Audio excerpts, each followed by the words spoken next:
கம்பீரமான குரல் கொண்டவரான தூய அந்தோணியார்.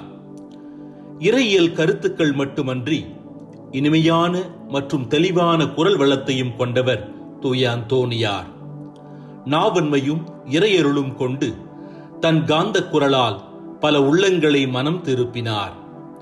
இத்தகைய வல்லமையான திறன்களை ஒரு சேர பெற்ற அந்தோணியாரின் அருள் செயல்களையும் அற்புதமான பேச்சுக்களையும் கேள்விப்பட்டார் பெண்மணி ஒருவர்.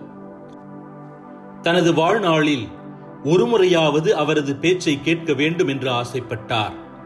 ஆனால் அவரது கணவருக்கோ துறவிகள் மற்றும் கிறிஸ்தவ மதத்தை பொறுத்த மட்டில் வெறுப்பு கொண்டிருந்தார். மிகவும் வெறுப்பும் பகையும் கொண்டிருந்த அவளது கணவனுக்கு பயந்து மறையுரை கேட்கும் தனது ஆசையை நிறைவேற்றிக் கொள்ள முடியாமல் இருந்தாள் அப்பெண். ஒரு நாள் தன் வீட்டிலிருந்து சுமார் 3 கிலோமீட்டர் தூரத்தில் ஒரு மைதானத்தில் அந்தோணியார் பேச வருவதாக அப்பெண் கேள்விப்பட்டார். அவரை நேரில் சந்தித்து பார்க்காவிட்டாலும் அவரது மறையுரையை ஒரு முறையாவது கேட்கலாம் என தனது வீட்டின் மாடியில் ஏறி அந்தோணியார் பேசிய இடம் நோக்கி பார்த்து கொண்டிருந்தாள். என்ன ஆச்சரியம்! அந்தோணியார் அவ்வளவு தொலைவில் இருந்து பேசிக் கொண்டிருப்பது அப்பெண்ணிற்கு மிகவும் பக்கத்திலிருந்து கேட்பது போல் கேட்டது. அந்தோணியாரின் மறையுரை முழுவதும் மிக நன்றாகவும் தெளிவாகவும் அப்பெண்ணுக்கு கேட்டது. தான் கண்டு அனுபவித்த இந்த அதிசயத்தை தன் கணவனும் காண வேண்டும் என்று எண்ணியவள் இதனை தன் கணவனுக்கும் எடுத்து கூற விரும்பினாள். மாடியிலிருந்து கீழே இறங்கி வந்து நடந்தவற்றை தன் கணவனுக்கு கூறினாள். அவன் கேட்கும்படி மாடிக்கு கூட்டிச் சென்றாள். அந்தோணியார் பேசிக் கொண்டிருந்த திசையை நோக்கி பார்க்கும்போது அவரது பேச்சு தெளிவாகவும் விவரமாகவும் இருவருக்கும் கேட்டது. அந்தோணியாரின் தெளிவான குரலும் உறுதியான மறையுரை கருத்துக்களும் பகைமை உணர்வு கொண்டிருந்த அக்கணவனின் உள்ளத்தை மாற்றியது. எவ்வளவு தொலைவில் இருந்தாலும் மிக அருகில் இருந்து பேசுவது போன்று கேட்ட தூய அந்தோணியாரின் குரலை கேட்டு இருவரும் வியப்புற்றனர்.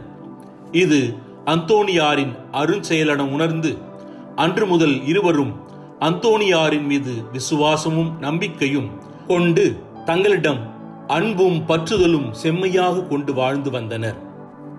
ஆன்மாக்களின் ஈடேற்றத்திற்கு உழைப்பதே அந்தோணியாரின் பணி.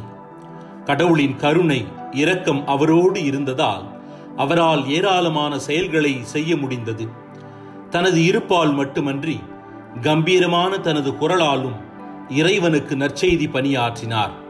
கிறிஸ்தவத்தை மறுதலித்த பல்வேறு மனித உள்ளங்கள் அவரது குரலுக்கு செவிசாய்த்து மனம் மாறின. நற்செய்தி அறிவு மட்டுமன்றி அதனை தெளிவாக எடுத்துரைக்கும் குரல் வளம் அவருக்கு இருந்தது. குரல் என்பது மனிதர்களுக்கு மிக முக்கியமானது. சிலருக்கு சிந்திக்கும் ஆற்றல் அதிகமாக இருந்தாலும் அதனை எடுத்துரைக்கும் குரல் வளம் இருப்பதில்லை.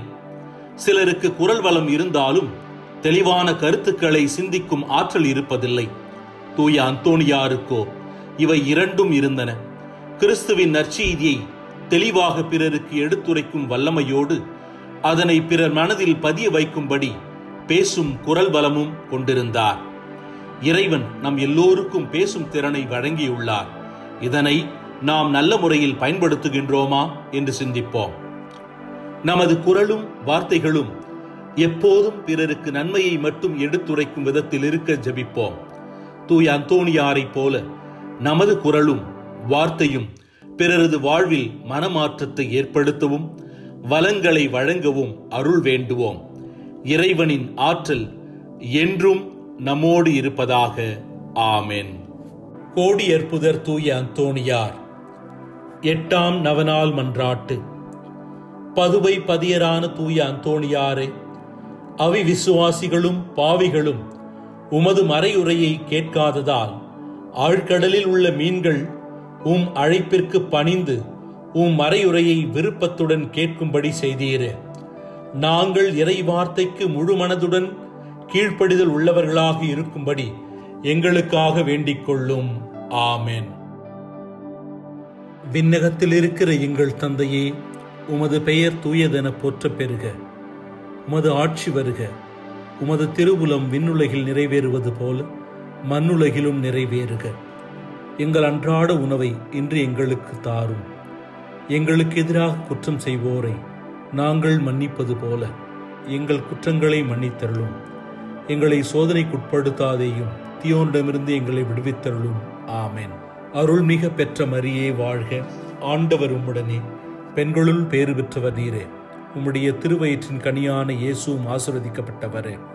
தூய மரியே, இறைவனின் தாயே, பாவிகளாயிருக்கிற எங்களுக்காக இப்பொழுதும் எங்கள் இறப்பின் வேளையிலும் வேண்டிக் கொள்ளும். ஆமென்.